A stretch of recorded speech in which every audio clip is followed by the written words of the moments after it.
बैठ जाओ आप। Good morning. आज हम डिस्कस कर रहे हैं estimation of hardness of water by O Hehner method. ठीक है, बातें नहीं होगी बिल्कुल नहीं। तो ओ हेनर मेथड द्वारा हम एस्टिमेशन कर रहे हैं। एस्टिमेशन का मतलब क्या होता है हिंदी में? आंकलन। ठीक है, अब हम हार्डनेस का आंकलन करेंगे। अभी तक तो हम मेथड पढ़ रहे थे कि रिमूव करने के मेथड कौन कौन से हैं वगैरह वगैरह, है ना। अब हम एस्टिमेशन यानी उसका आकलन करेंगे कि हार्डनेस कितनी है वाटर के अंदर। ठीक है ना, वाटर के अंदर हार्डनेस कितनी है उसका एस्टिमेशन करेंगे। और उसके लिए देखो ये सारे पॉइंट आने वाले हैं एस्टिमेशन ऑफ हार्डनेस। तो उसमें से पहला जो मेथड है एस्टिमेशन करने के लिए वो है ओ हेनर मेथड। तो इसके द्वारा हम करते हैं। ठीक है ना, ओ हेनर मेथड क्या करता है, क्या कहता है, ये हम जानते हैं। देखो इसमें आपको करना क्या है, आपको जो हार्ड वाटर है वो लेना है। पर सबसे पहले उससे पहले ये जान लेते हैं कि ओ एनर मेथड द्वारा हम हार्डनेस को कैसे रिमूव करते हैं। तो जो टेम्परेरी हार्डनेस होती है, टेम्पोरेरी हार्डनेस, इसको हम बॉइलिंग करके ही रिमूव कर सकते हैं इजीली। ठीक है ना, इजीली हम इसको बॉईल करके रिमूव कर सकते हैं, ये हम अच्छी तरह जानते हैं अभी। तो देखो जैसे हमारे पास हार्डनेस है बाइकार्बोनेट, देखो यहाँ पर जो टेम्परेरी हार्डनेस होती है वो किस वजह से होती है? बाइकार्बोनेटेड की वजह से। तो बाइकार्बोनेट हमारे पास कौन कौन से हैं? कैल्शियम CO3 बाइकार्बोनेट यानी कैल्शियम बाइकार्बोनेट, है ना। दूसरा बाइकार्बोनेट कौन सा है? Magnesium bicarbonate. ठीक है, इनको हम बॉयल करेंगे, बॉइलिंग, तो ये बनेगा हमारे पास कैल्शियम कार्बोनेट। देखो ये कैल्शियम कार्बोनेट बनेगा यहाँ से, साथ में वाटर बनेगा और कार्बन डाइऑक्साइड बनेगी। ठीक है ना, ये बन जाएगा यहाँ पे। दूसरा है हमारे पास यहाँ पे मैग्नीशियम बाइकार्बोनेट। तो मैग्नीशियम बाइकार्बोनेट मैग्नीशियम हाइड्रोक्साइड में कन्वर्ट हो जाएगा। ठीक है, साथ में हमारे पास देखो मैग्नीशियम हाइड्रोक्साइड बन गया, यहाँ पे कार्बन डाइऑक्साइड बन जाएगी कार्बोनेट से, तो ये कार्बन डाइऑक्साइड बन जाएगी हमारे पास। ठीक है ना, तो देखो हमारे पास ये क्या आएगा? इनसॉल्युबल फॉर्म में आएगा। ये क्या आएगा? मैंने पहले भी बता चुका हूं आपको। ए देखो ये क्या था? AQ, और ये हमारे पास S हो जाएगा। S का मतलब सॉलिड। ये हमारे पास प्रेसिपिटेट, इसका हम इसे अलग कर सकते हैं, जब इसको बॉयल करेंगे तो प्रेसिपिटेट बनेगा और वो हमारे पास सॉलिड फॉर्म में कन्वर्ट हो जाएगा। जो टेम्परेरी हार्डनेस होती है उसको हम बॉइलिंग मेथड से अलग कर सकते हैं। अब ओ एनर क्या कर रहा है इसमें कि जो टेम्परेरी हार्डनेस है उसको आप क्या करेंगे कि आप यहाँ से मान लीजिए 100 ml वाटर लेते हैं। ठीक है, इस बॉयल करके जो वाटर है, मान लीजिए आपने वाटर लिया और मान लीजिए आपने ये वाला वाटर लिया और इसको बॉयल किया 100 ml को। 100 ml को तब तक बॉयल किया जब तक ये ड्राई ना हो जाए। ठीक है, जब ड्राई हो जाएगा ये, उसके बाद मान लीजिए 100 ml लिया, आप इतना बॉयल करो इसे जो 50 ml रह जाएगी। ठीक है, 50 ml रहने के बाद आप क्या करो, इसमें कुछ इसमें रेजिड्यू ऊपर आएगा। जब आप इसे गर्म करोगे तो रेजिड्यू का एक होगा, इस तरह होगा, कैल्शियम कार्बोनेट वगैरह वगैरह। आप क्या करो, इसे फिर से फिल्ट्रेट करो, इसे क्या करो, फिल्टर करो, फिल्टर। ठीक है ना, फिल्टर करेंगे। चलो मैंने ये फिल्टर कर दिया इसमें। ठीक है ना, तो ये 50 ml ही है। 50 ml में कुछ रेजिड्यू में बचेगा हमारे पास। रेजिड्यू का मतलब ये कैल्शियम कार्बोनेट वगैरह वगैरह फिल्टर में ऊपर बचेगा। ठीक है ना, और जो ऊपर बचेगा फिर आप उसे डिस्टिल वाटर लेंगे, 50 ml डिस्टिल वाटर ले लो। ठीक है ना, और उसको धुलो, इसमें वॉश करो इसको, और वॉश करके फिर से उसे फिल्टर करो पूरी तरह, मतलब धुलो इसे, जो ऊपर बचा हुआ है उसमें हार्डनेस होगी। ठीक है ना, तो उसको यहाँ ले लो। अब ले लिया, ये टोटल बन गया 100 ml फिर से। ठीक है ना, इसी 100 ml में से आप पिपेट आउट करो। पिपेट से आप ले लो 50 ml वाटर। ठीक है ना, ये प्रैक्टिकल है। ये 50 ml वाटर आपने यहाँ से लेना है और क्या करना है, आप देखो अब हार्डनेस मेजर करनी है आपको। इससे आपने लेना है 50 ml ऑफ वाटर सैंपल। ठीक है, 50 ml ऑफ वाटर सैंपल। आपने इस 50 ml ऑफ वाटर सैंपल को एक कॉनिकल फ्लास्क में लेना है। मान लीजिए ये हमारे पास कॉनिकल फ्लास्क है,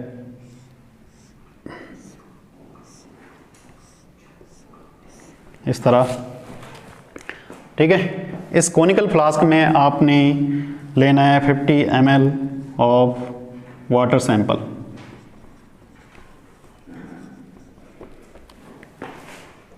इसके बाद आपने क्या करना है, इस वाटर को जो आपने लेंगे, इसमें हार्डनेस है, ध्यान दीजिएगा, इस वाटर में क्या है, हार्डनेस है, उसको आपने एस्टिमेट करना है, उसकी गणना करनी है, आपको कैलकुलेशन करनी है उसकी।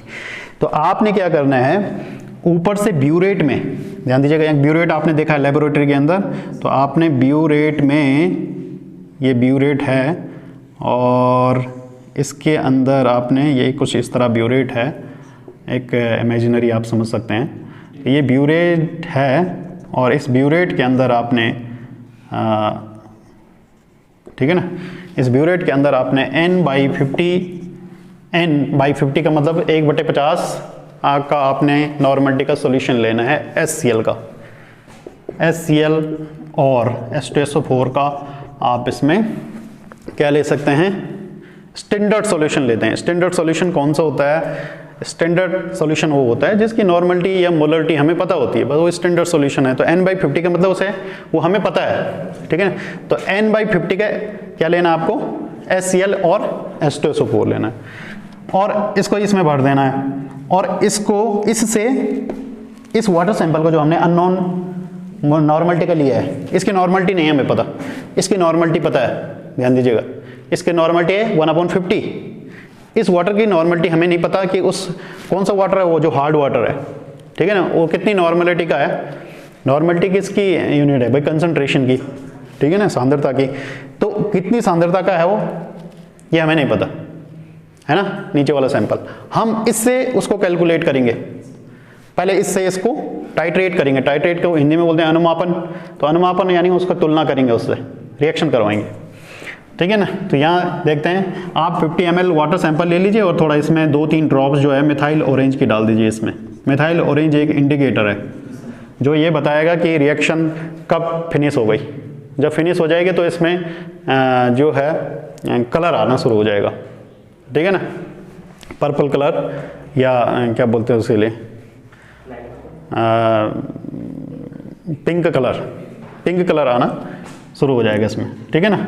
तो पिंक कलर कौन सा पॉइंट पे आएगा, जब रिएक्शन कंप्लीट हो जाएगी। तो ये काम करना है अपने यहाँ पे। तो 50 ml ऑफ वाटर सैंपल लेना आपने और इसको टाइट्रेट करना है अगेंस्ट n/50 HCl और H2SO4। फर्दर आपको क्या करना है, टाइट्रेशन में क्या होगा, देखो टाइट्रेशन आप करना है, टाइट्रेशन क्या है हमारे पास, अनुमापन, ये करने वाले आप हैं। तो इसमें देखो आपको इस वाटर सैंपल की नॉर्मलिटी पता करनी है, कितनी हार्डनेस का है, कितने कंसंट्रेशन का है वो। तो देखो N1V1 = N2V2, ये नॉर्मलिटी इक्वेशन है, ठीक है ना। इसी से आप पता करेंगे नॉर्मलिटी का। तो N1, तो मान लीजिए वाटर के लिए N1, ठीक है ना, ये एसिड की है, ठीक है, एसिड ये वाला ऊपर, ठीक है, और वाटर का N1V1 ये है। N1 हमें नहीं पता वाटर कितनी नॉर्मलिटी का है। V1 हमने 50 ml ले रखा है नीचे, ठीक है, और N2 देखो, N2 है एसिड का 1/50, N/50 का मतलब क्या है, 1/50। तो N2 इक्वल टू हो गया आपके पास N/50 और 1/50, what ever can say, N/50 और 1/50, ठीक है। तो ये N/50 हो गया और V2 आपको यहाँ नोट करना है भाई। मान लीजिए हमने इसमें ये टोटल ब्यूरेट में हमने यहाँ पर जो मेजरमेंट था यहाँ तक भरा इसे, ध्यान दीजिएगा, पे अटेंशन, ठीक है। यहाँ पर हमने ये 75 ml तक था, मान लीजिए पूरा 100 ml का है ब्यूरेट और यहाँ तक हमने इसे फिलअप किया n/50 HCl से और यहाँ तक हमने भरा इसे, तो 75 ml तक हमने इसे भरा। अब हमने इसको ऑन किया और इसको टाइट्रेट किया और एक पॉइंट पर ऐसा आ गया पिंक कलर, तो इसका मतलब रिएक्शन फिनिश हो, कंप्लीट हो गई। कंप्लीट होने के बाद हमने इसे बंद कर दिया। उसके बाद मान लीजिए यहाँ से ये वॉल्यूम पहले V1 था, ठीक है, और इसका कुछ यूज हो गया पार्ट, ये V2 तक आ गया, ठीक है ना। तो यूज्ड वॉल्यूम होगा V2 यहाँ पर, तो यूज्ड वॉल्यूम कितना होगा V2, मान लीजिए यहाँ पर N1 V1 यानी ये हो गया V1 माइनस V2, ये टोटल हो गया हमारे पास, मान लीजिए 75 था 60 आ गया तो 15 ml हो गया। ये मतलब हम अपने हिसाब से रख रहे हैं, आर्बिट्रेरी है। तो 50 ml आ गया, तो N1 हमारे पास हो जाएगा, N1 इक्वल टू हो जाएगा हमारे पास क्या, N2 V2 अपॉन V1, ठीक है ना। तो N2 V2 क्या है हमारे पास 1/50, ठीक है, N2 V2 हमारे पास 15 ml है, ठीक है ना, और अपॉन V1 कितना है 50 ml, ठीक है ना। या आपको इसे रख सकते हैं 1/50 इंटू 15, ठीक है ना, इंटू 1/50, ठीक है। तो ये नॉर्मलिटी का आ गया, ये नॉर्मलिटी आ गई इस वाटर के, इतनी कंसंट्रेशन का है वो, ठीक है ना। अब क्या करना है हमें फर्दर, देखो ध्यान से देखो, अब आगे क्या करना है हमें अब देखो स्ट्रेंथ निकालनी है, कितनी स्ट्रेंथ का है, कितनी शक्ति का है देखो। तो जो स्ट्रेंथ निकाली जाती है, strength of hardness in terms of, थोड़ा ध्यान देने वाली बात है, ये मैंने आपको बताई नहीं अभी तक, लेकिन मैं बताऊंगा आगे आपको। In terms of calcium carbonate, calcium जो हार्डनेस होती है वो कैल्शियम कार्बोनेट के टर्म्स में ही कैलकुलेट की जाती है, इतना ध्यान रखो आप फिलहाल। जो हार्डनेस होती है वो कैल्शियम कार्बोनेट के टर्म्स में ही कैलकुलेट की जाती है, ठीक है। आपने जितने भी हार्डनेस थे उसको कैल्शियम कार्बोनेट में ही कन्वर्ट किया था, है ना। तो जो हार्डनेस होती है उसे कैल्शियम कार्बोनेट में ही क्या किया जाता है, एस्टिमेट किया जाता है उसे, ठीक है ना। क्योंकि कैल्शियम कार्बोनेट क्या है, एक इनसॉल्युबल सब्सटेंस है। इनसॉल्युबल का मतलब उसे इनसॉल्युबल में हम कन्वर्ट करते हैं, तो उसे हम इकट्ठा कर सकते हैं, इजीली इकट्ठा कर सकते हैं। जितनी भी हार्डनेस यहाँ पर है, बाइकार्बोनेट, कैल्शियम सल्फेट, जितनी भी है, तो उसको हम फाइनल कैल्शियम कार्बोनेट में अगर कन्वर्ट करेंगे तो वो क्या है, इनसॉल्युबल पार्ट है, और उसको हम कलेक्ट कर सकते हैं, उसको हम बता सकते हैं भाई कितना ही है। लेकिन जो डिजोल्व है उसको तो नहीं बता सकते ना हम। तो एक रीज़न ये है इसका, दूसरा रीज़न ये है, मैं बता ही देता हूँ। एक दूसरा रीज़न ये है कि भाई इसका जो इक्विवेलेंट वेट है वो 100 है, और सॉरी मॉलिक्यूलर वेट जो 100 है, तो हम इजीली 100 से कैलकुलेशन कर सकते हैं। तीसरा ये है कि भाई इसका इक्विवेलेंट वेट 50 है, तो 50 से भी हम इजीली कैलकुलेशन कर सकते हैं। बहुत सारी कैलकुलेशन जो है बहुत डिफिकल्ट हो जाती है, तो हम कैलकुलेशन इजी करने के लिए और साथ में क्या करने के लिए, इनसॉल्युबल सब्सटेंस है ये, है ना, कैल्शियम कार्बोनेट, तो इजीली इसे ऑब्टेंड हो जाता है। तो इस वजह से हम कैल्शियम कार्बोनेट के टर्म्स में ही इसे मेजर करते हैं। तो स्ट्रेंथ कितनी शक्ति है, strength of hardness in terms of calcium carbonate, calcium carbonate के टर्म्स में कितनी हार्डनेस होगी। तो इसका फॉर्मूला है इक्वल टू नॉर्मलिटी इनटू, देखो आप नोट करते रहना, नॉर्मलिटी इनटू इक्विवेलेंट वेट, ठीक है, नॉर्मलिटी इनटू इक्विवेलेंट वेट। ये बुक में आपको एज इट इज मिलेगी, इसलिए आप यहाँ से करो। तो कैल्शियम कार्बोनेट हो जाएगा, हमें नॉर्मलिटी देखो, नॉर्मलिटी हमने ये कैलकुलेट कर ली 1/50 इंटू 15 इंटू 1/50, नॉर्मलिटी हो गई। हाँ, इक्विवेलेंट वेट होता है, देखो इक्विवेलेंट वेट होता है आपके पास, इक्विवेलेंट वेट इक्वल टू, ध्यान दीजिएगा, molecular weight upon n factor या एक्स फैक्टर जो भी है। तो एन फैक्टर जो है हर एक जो सब्सटेंस है उसके अलग होता है, हर कंपाउंड जो होता है उसके अलग होता है, एसिड के अलग होता है, बेस के अलग होता है, ठीक है ना, साल्ट के लिए अलग होता है, ठीक है ना।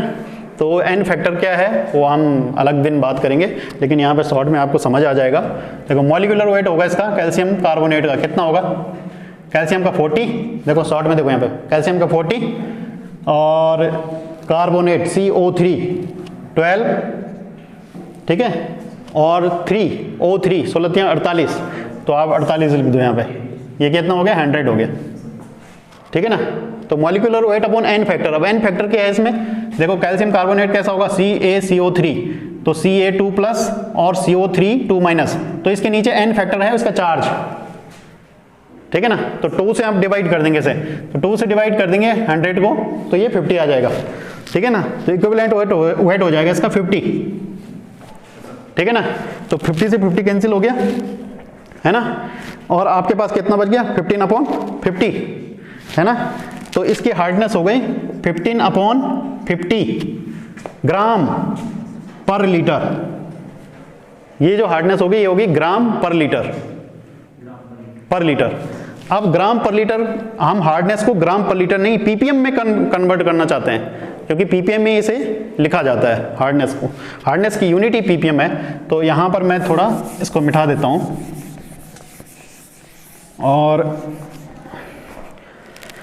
यहां पर इसको देखता हूं 1 कितना बचा हुआ है 50 इंटू 15, यानी ये आपके पास बच गया हार्डनेस 15/50।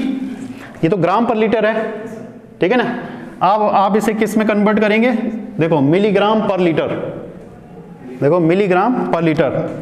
ये है आपके पास कितना, ग्राम पर लीटर। इसको आपको कन्वर्ट करना है मिलीग्राम को किस में कन्वर्ट करना है, मिलीग्राम में।